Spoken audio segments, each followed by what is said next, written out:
Hello, everyone, and welcome to Beyond the Frame Live. My name's Dottie San Martin, and today we have a really great show planned for you. We have as our guest Ashlee Carranza. Ashlee is from Rancho Bowl in California. Hi, Ashlee. Hi, Dottie. Thanks for having me. Oh, my pleasure. Well, we have had quite the conversation before we ever went live today, so I'm really excited to get started because there are so many things that have been happening at Rancho Bowl, and I really want for you to share some of those things with our viewers today. Great things are definitely happening, and I foresee that great things are going to continue to happen at Rancho Bowl. So let's talk a little bit about when you guys reopened and kind of the circumstances that surrounded that. It's quite interesting. Yeah, so we were closed for 9 months. We closed obviously in March when the shutdowns happened, reopened for about a week and a half in June when they allowed us to. They shut us back down. And so we spoke with our CPAs and we could hold on until January. And then after that, we were probably going to lose our 61-year-old business. And so we had to make a tough decision to reopen in January. And we got, for the most part, good feedback from the community.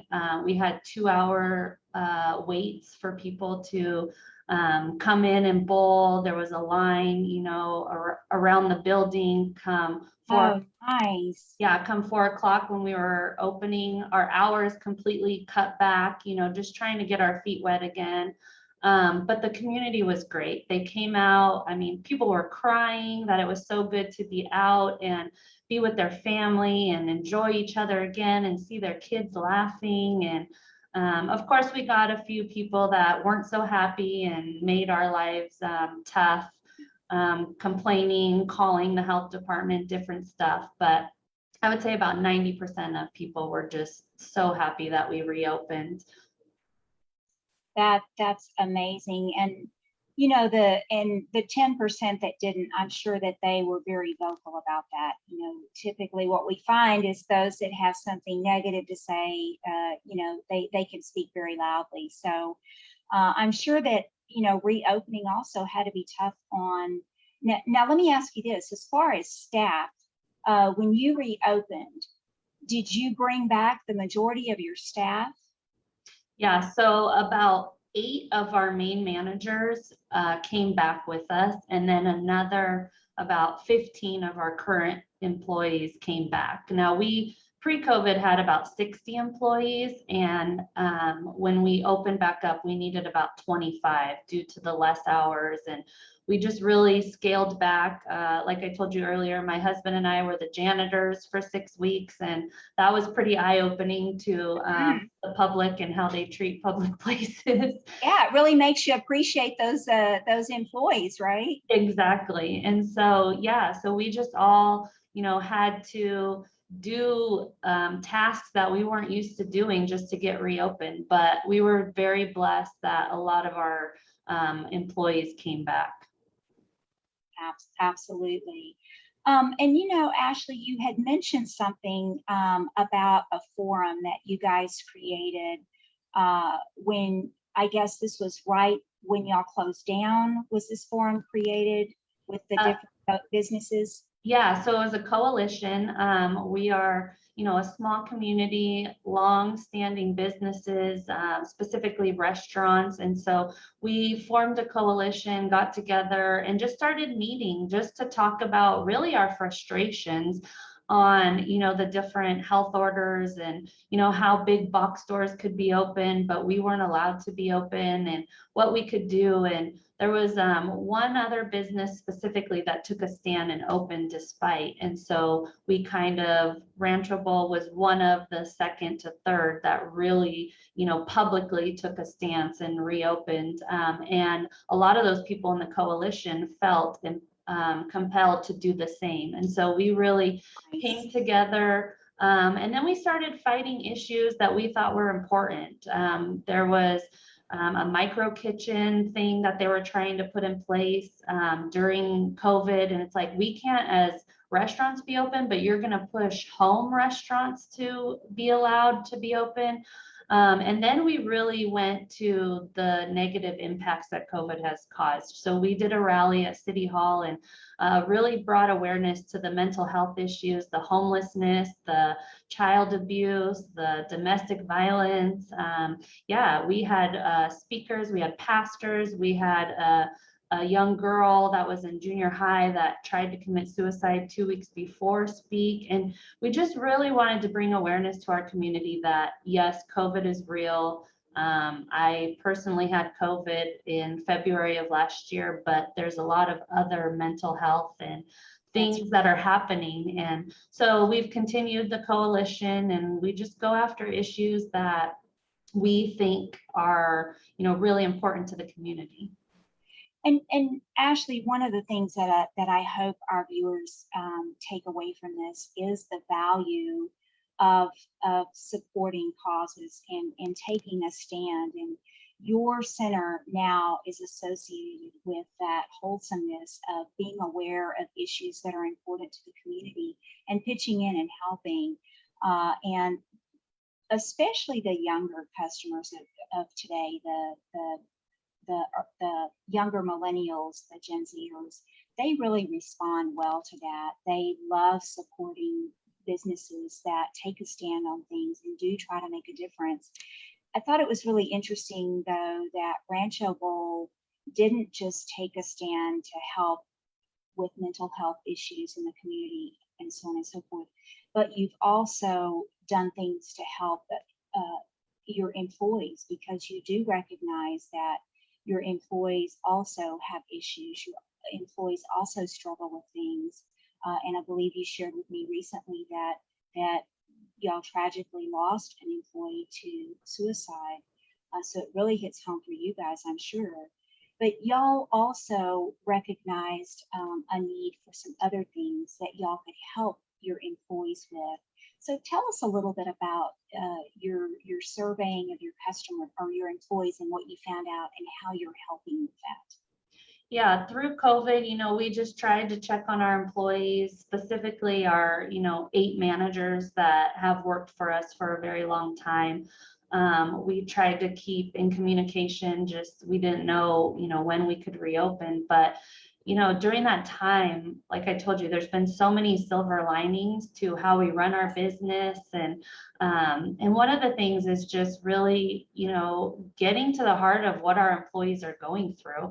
We knew that they struggled with different things, but we were so focused on running the business that we didn't really have the time to stop and think. And COVID gave us that time to really check on the employees when we had nothing else to do, being closed. And since we've reopened, I've been able to counsel a few employees in my office and share my faith, because they, like I told you, I don't push my faith on anybody, but when I we changed our core values, and the top one was do unto others as you would have do unto yourself, and a verse out of the Bible. And so a lot of our employees have come up recently and said, I didn't realize you were a Christian. I am too. And it was good to build that bridge, because I had a hard time. Like, I don't want to push my faith on people running a business, but at the same time, like, COVID just told me it's okay. And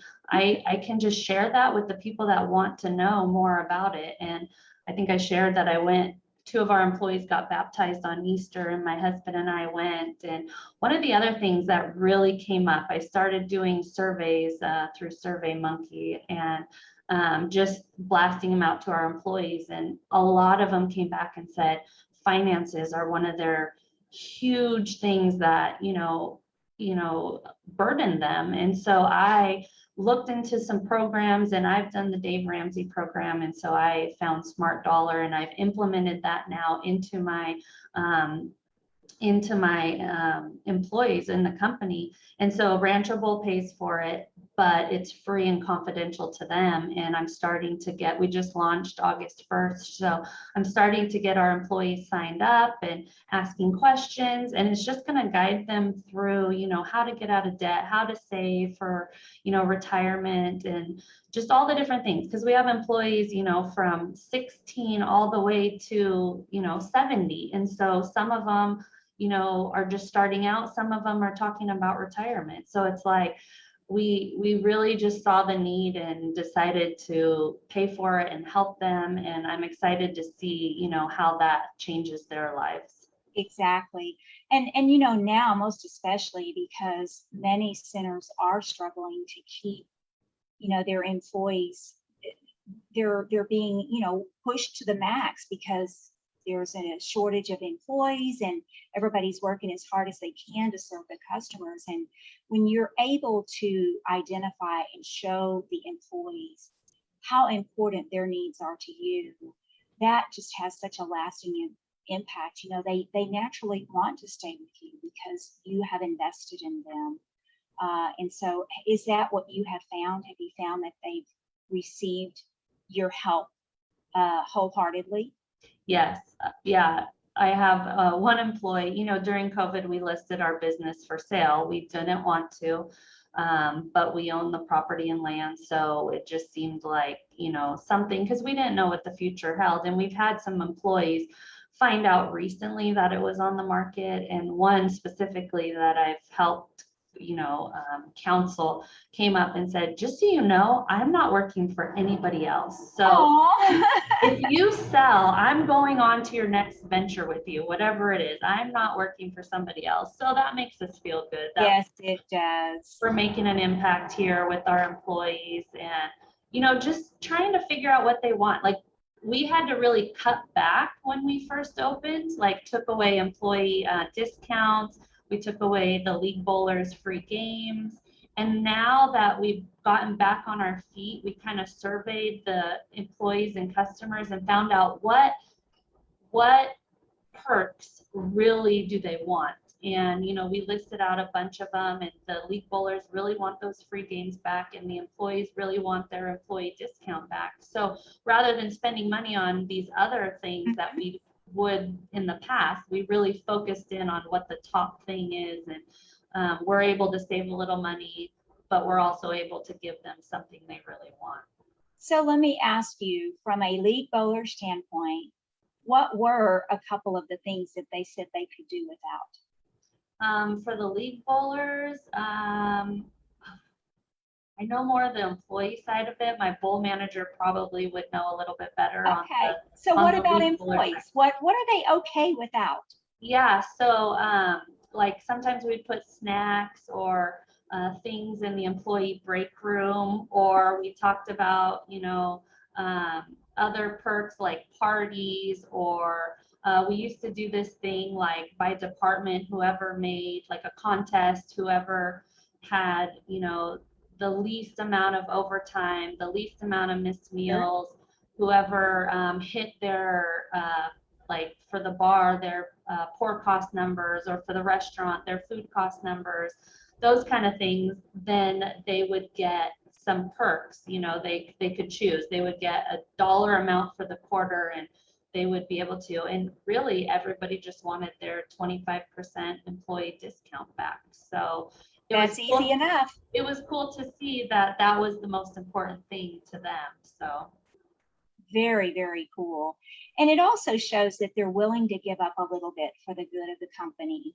And that, that goes back to you creating, Rancho Bowl has done a great job of creating that loyalty amongst the customers, but it's also nice to see that you are nurturing your employees along the way. And, they become loyal too. As you said, the one that said, if you leave, I'm going with you, that speaks volumes about what you're doing there. I've always put it first. The employees come first, my vendors come second, and then the customers. And not to say anything bad about my customers, but I need my employees to be on board first, and I need to take care of them. And then my vendors, because they, make it possible, and we have a good working relationship, and then comes the customers. And not that I would treat anybody poorly, but like we shared earlier, we've had through COVID some customers treat our employees pretty poorly. And it's, you just have to stand up for your employees and say, that customer is not allowed to treat you like that. And if that means they're no longer a customer, that's okay. Yeah. It's okay. It's really hard for us to realize that it's okay to fire customers. Yeah. It really is. But again, that speaks volumes to your employee that, it's one thing that somebody's standing in front of you, calling you names and yelling at you in front of everybody. But when you see that your manager or the owner is not going to stand up for that, the feeling that you're giving that employee that you're there for them speaks volumes. So Exactly. that's amazing.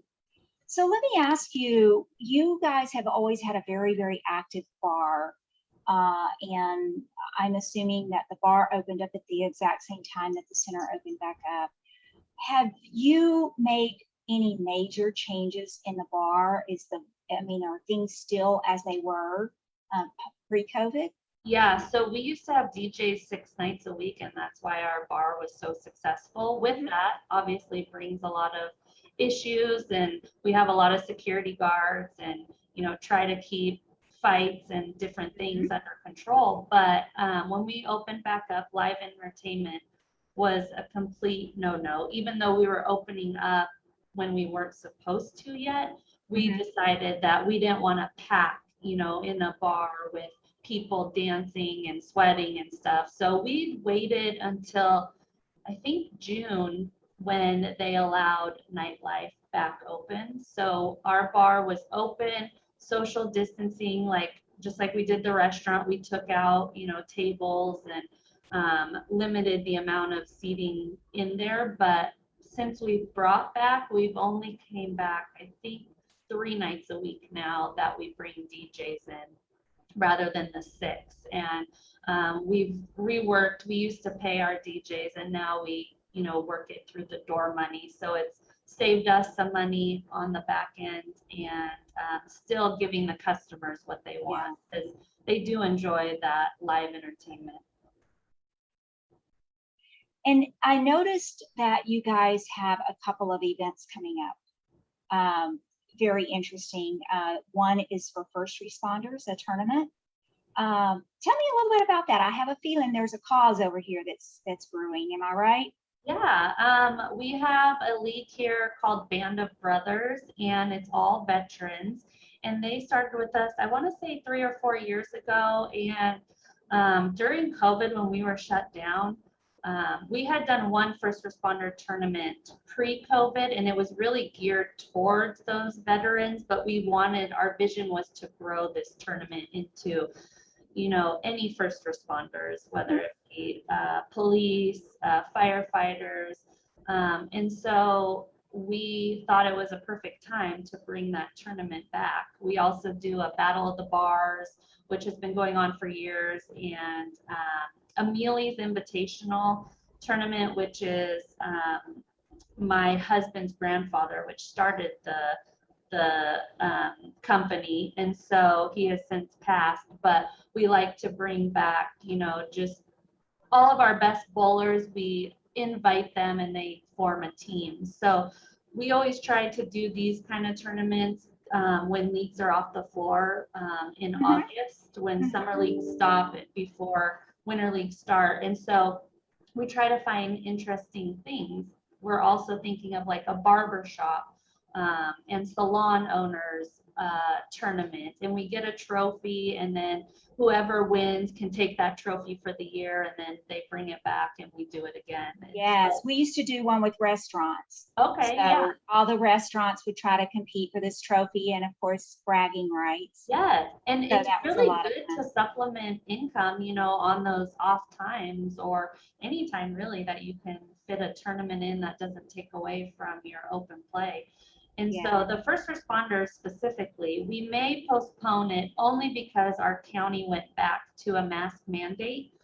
And Okay. so we don't know how first responders are feeling. We've Yeah. sent our bowl manager and marketing manager out into the field, and we were trying to get nurses and, doctors to buy into this. But because of our county going back, we're not going to cancel the tournament, but we may postpone it. So we might not have it as soon as Well, possible. and they're probably becoming, spread pretty thin too, since things have kind of started back on the rise. So Exactly. might not be the best timing right now. But exactly. But we want to give back to them. we want to give part of the proceeds to a foundation for first responders. And so we will rotate each year on who that money goes to. And we plan to bring fire trucks and, you know, anything we can get in the parking lot for the community to come out and watch as well. Sure. So, Well, and it's always nice to bring the fire truck and let the children, you know, get near a firefighter, because sometimes they're, you know, a little scary looking. So, you know, that's been something that's always been valuable to little ones, is to get to, you know, see a firefighter so they're not afraid of them when, if yeah, they ever happen to, you know, be in need of them. exactly. So yeah, so we're still working on that tournament. Last or 2 years ago, I think we had about 30 people bowl in that, and we would like to see a full house for that someday. So we'll continue working on that. Very nice goal. Very nice goal. So first of all, I want to say again, I thoroughly appreciate you taking time out today to be on our show. I feel that the message that you have for our viewers and how you took a stand on something that was very important to you, I can only imagine how scary that must have been for you to make that decision to open up, despite, you know, what was going on in your community. But I appreciate you being here and telling your story. Are there any final words of wisdom that you would like to give to our viewers today?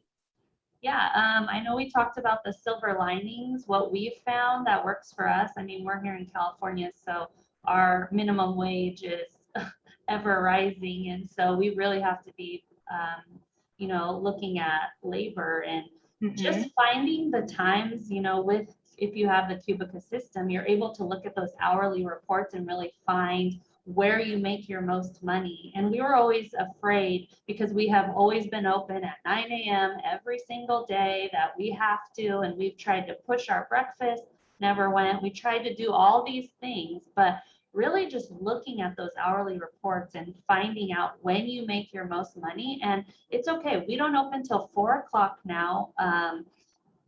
Since we came back from COVID, every single day except for Mondays. Mondays were our slowest, so we just close Mondays in general. Okay.